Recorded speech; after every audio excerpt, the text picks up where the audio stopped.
Hey gang, I thought I'd bring a video to you after the announcement made very late last night. Of course, a lot of businesses and a lot of people um, are concerned, are concerned, are worried. And the beautiful thing about our community of Malaysians is that, you wake up in the morning and you see like hundreds of messages and people are sharing a lot of information across helping us through these tough times. And of course, what the government has done is it has done something that is really important in reducing the amount of people that are affected by the virus.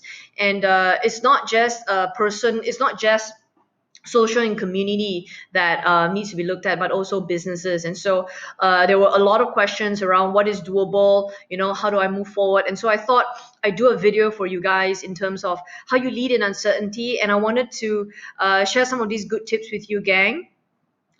More important, guys, is a few tips, but it's really, really crucial at this time as business owners, as leaders, as entrepreneurs that you, number one, see things exactly as they are. When I say see things exactly as they are, nothing more, nothing less. Sometimes we can overemphasize something and intensify it in our heads, and sometimes we create scenarios that may or may not happen, and sometimes, and really not sometimes, most times this time, just see things exactly as they are. Take things, and we have this 2 weeks where we have to partial lockdown. Just see things exactly as they are. Know the facts, don't panic, because the state of emotion team, as you know, and you've been into our emotional intelligence programs, the one that was run earlier in our CEO exchange, the panic and the state of emotion does reduce our intellectual ability to process with logic. Don't get caught up with the media blow-ups, and some of the things that we see on WhatsApp, a lot of information that's going around. See things as it is. Check out the source. Understand exactly what information is necessary to you, what's relevant and what's not relevant. That's very important for you to do now as a leader, as an entrepreneur as well. Number two, and this is something that is really, really crucial too, yeah, is unstable times call for stable leadership. I mean this from the bottom of my heart. Performance, income, projections, everything that we've set together. All the way out in the end of 2019 down into 2020, a lot of what we've set, a lot of the projections and the plans going forward may be a question mark. We don't know how far we're going to be affected, but this is very, very crucial. Stable leadership. Come from a place where the team can rely on you. You are that beacon, that rock of stability. And more so when things are uncertain, jobs are uncertain, you can't say that there are a lot of options out there because retail are shutting down. Even Grab food delivery is going to be harder.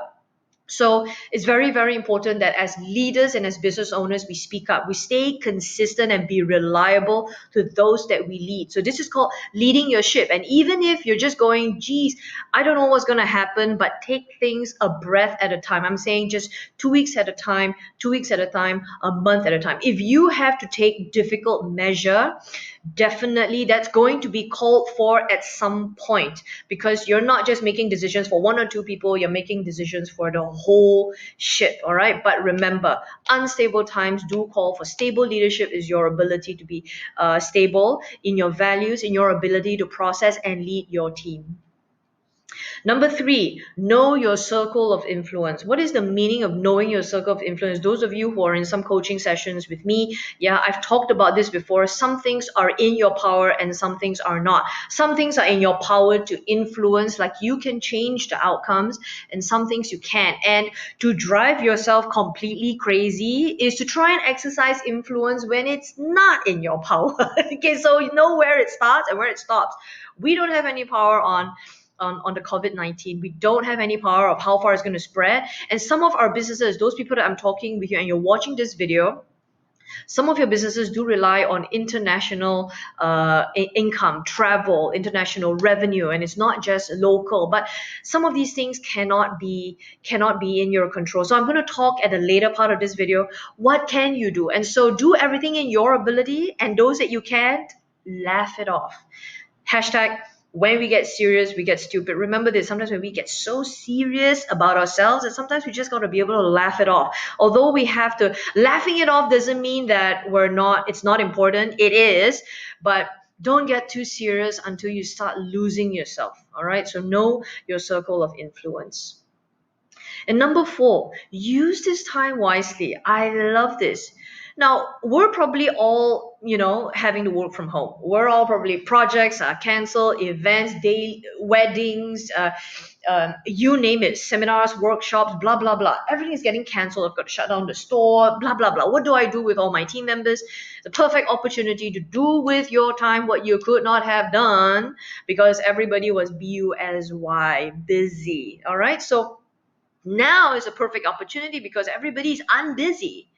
I'm not saying free, unbusy. So make a list of some of those things that you can do now that prepares you for world best comeback. This whole thing is gonna blow over. But when it blows over, is it business as usual? Oh gosh, I hate that. Is it business as usual, or are you gonna come back stronger, harder, fitter? And that's the kind of work that you're doing with your team now. You're reeling everybody in instead of, oh my gosh, my life is over. World domination when this is done. Now, please share this because a lot of people are just going, and if you really think about these 2 weeks that we have as a partial lockdown, all right, and this is very important. I like that the Malaysian government has really stepped up. And because, well, everybody's confused what to do, and then the rest of the world is just going, it's a flu.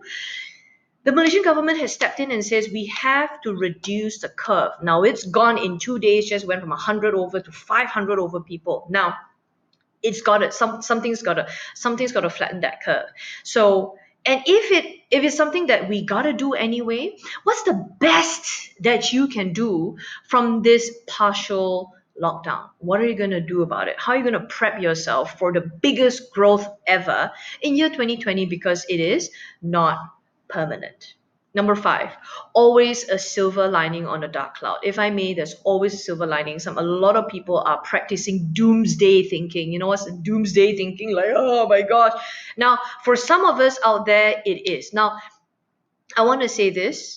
There are a lot of us out there whom are really affected by this. For example, I know some travel companies and there are some consultancy companies. They can't travel to China. All of the travel to Japan, to any of these parts have been truly affected. And I want to say that is that there are a lot of tangible and direct effect and impact to our incomes. I'm not brushing it under the, Maresa, you can say you can move it to webinars, you can still do your business online, blah, blah, blah.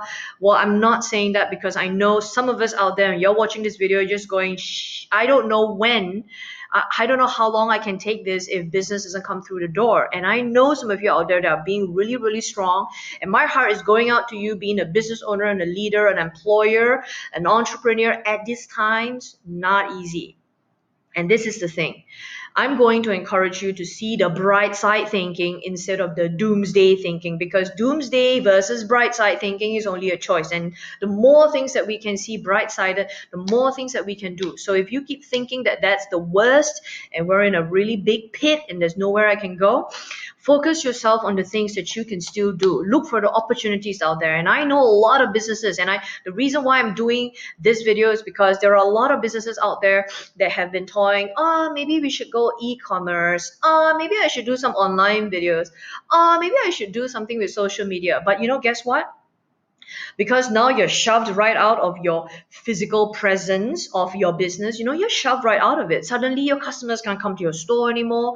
Suddenly, people don't eat at your restaurant anymore. You got to deliver. So before this, it was a very passive 10%. Guess what? Now you got to do it at almost 100% if you want to keep yourself above. Now, this is the thing. Sometimes these things just shove us right in the right direction. But if we are so dark side doomsday thinking, we can't see the right direction that we're being shoved into.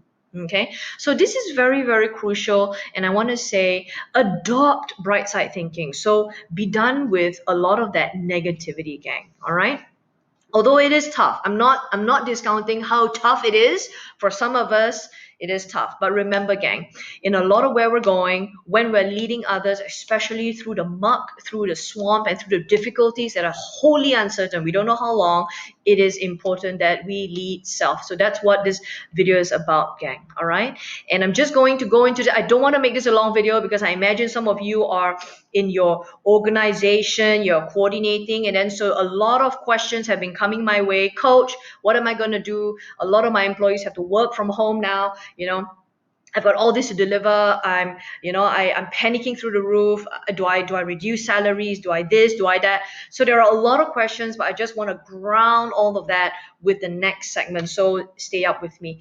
A lot of us now have to do this thing called, it's a partial lockdown, which is good. We've got to reduce the spreading of the virus, but it also means that a lot of businesses are not ready for teams to work from home. We're not ready for that. Otherwise, it would have been done a long time ago. Parts of Switzerland, parts of Canada, exercises flexible working hours, which means you get to work from home. But many a part of Malaysia does not enable that. So what are some things that you really want to take a look at? And that's also the second segment that I'm going to talk a little bit about. Number one, in order for you to get your team to work from home, get the team to be aligned with doing a morning and evening huddle. Now, some of you have heard of a huddle before from the football terminology, where everybody stands on the side of the field and they call the strategy that they're going to play in the next couple of minutes. We call it a huddle. So if you're doing it physically in the office, it's a nothing more than a 10-minute huddle where everybody stands. So it's a very, very quick meeting. It's not a long 2-3 hour meeting. So design a 30-minute, nothing more huddle with the team using Skype, using Zoom, where the team, because everybody's in their own locations, you're going to get them working, you're going to get them asking what they're going to do throughout the day, and at the end do an evening huddle where they talk about what they've done and what they're going to do for the next day. So you're building a morning evening huddle, morning evening huddle, morning evening. So morning evening huddle will be maybe somewhere around maybe 9:30 a.m. Get everybody log in and then do another huddle, not at the ultimate end of the day, but do it at about maybe 4:35 p.m. And also you can break the team up into subgroups. So you don't have to necessarily have the whole team meet up. You can actually say, okay, people that are working on project A for this particular event, that particular event. So you can get them huddling up as well. So an extra bit of effort is required so that you can do the huddle. Information gets crossed over properly. Number two, on working from home, opportunity to work on the business. And I say this because a lot of time for us as business owners and leaders, sometimes we go, now that, all the events are canceled, programs, projects are canceled, what do I do with my team? We're assuming that the team are working in the business, but if we still want to maintain that team, don't waste it 2 weeks away. This is a great opportunity to do the things that you could not have done before, like that stock take, that SOP write up, that those pictures that you wanted to consolidate for your Facebook campaign, your Instagram campaign, those videos that you wanted to do for your e-learning or for your SOPs, or even doing a course yourself just to continue upgrading, something that you can do online. And don't just think about doing it yourself, but hey, do it for the team. I know a lot of great ideas, and people have been sharing all this. Like, I know a business owner, he's got this great amount of time now in the 2 weeks. So he says, okay, I've signed everybody up for Microsoft Word, Excel and PowerPoint training online, and he's got like 5 or 6 people that are logging on. So great opportunity, because after all this is done, I'm going to be able to have my team work better, work faster. So we've got business owners that are just taking advantage of this. So don't waste it 2 weeks away. If anything, get that plan out. All right, so this is way powerful. Okay, number 3, this is a great opportunity to get the team aligned. This is a great time to train the team. As I shared, with a lot less busyness, people can actually tune up and focus into skills training, can even focus on learning to be with each other. You see, a lot of time we don't look at that, and a lot of team relationships, bonds, they're all just on the way, by the way, and then we have problems and issues that we have to deal with as we go along. But this is a great opportunity to really know people. So what's part of your plan? And and if any of you need some help with that, and just say, hey, Coach Marissa, is this something that you can help me with? Can you run something where I get to know my team, where I get to, those of you who want to understand their ACU matches, and you want to be able to do that, I'm happy to do that with you and for them. But the thing is, the key is, it's a great opportunity for you to really know your team, instead of, everybody's working from home and they're doing their own thing and they're still trying to struggle and look for pockets of income. I understand that some of us might have to do that just to stay afloat, but the thing is, don't forget that sometimes it is also outside our circle of influence, where we just gotta bite the bullet. Some of us may have to, and business owners, employers, entrepreneurs, I understand how that is. Sometimes you just got to stomach it. Sometimes you just got to go, okay, look, I'm out of pocket for the first month. I'm out of pocket for the second month. I don't know how long this COVID thing is going to last. But look, while I'm out of pocket, I might as well build my team. All right. So this is very crucial. Number 4, working from home is not a holiday. Equip the team with apps now and train the team. Expect them to start exchanging Skype IDs. Zoom. Use Zoom. Zoom is amazing. Very, very good connectivity, and enable them to work from home. Enable a reasonable response for messages, because people are working from home. Say, hey, we're working from home. When we WhatsApp into the group, we expect you to be able to answer in not more than an hour or not more than 2 hours, because we're assuming that you're standing by and you're working from home. So you're also setting all this up so that the team knows how to play, instead of there starts to be assumptions, there starts to be lulls, and then we don't know what each other are doing. You're creating that communication with the team. And that brings me to number 5. Lesser damaging issues in over communication. What does that mean? Is that when you're working not in the same place, over communication is not such a bad thing.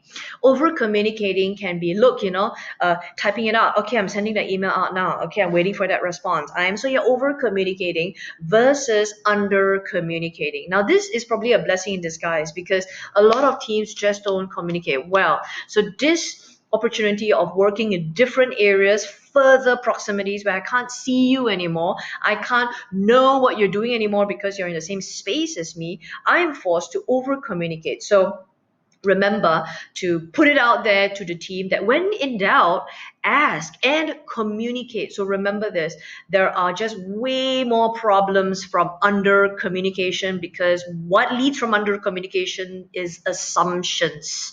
So when there is over communication, there are less issues. And this is something that you want to be able to adopt when you get everybody working from home. So, ladies and gentlemen, clients, I just want to say, on behalf of the Spark Group, we are also closing our office from now until the end of March. Just want to say to stay calm and stay healthy. And I would like to just put a very quick message across to the team, to the business owners and all of you that are watching this video. Please share this video if it was useful for you, as it is for other leaders and entrepreneurs who are panicking, who are not calm, they don't know what to do next, and they have a business to run. Please share it out there. But I want to say one thing as a final message is, the thing about COVID, and it's a virus, and you don't know who's the carrier, you don't know who's bringing all this to you. But you know what?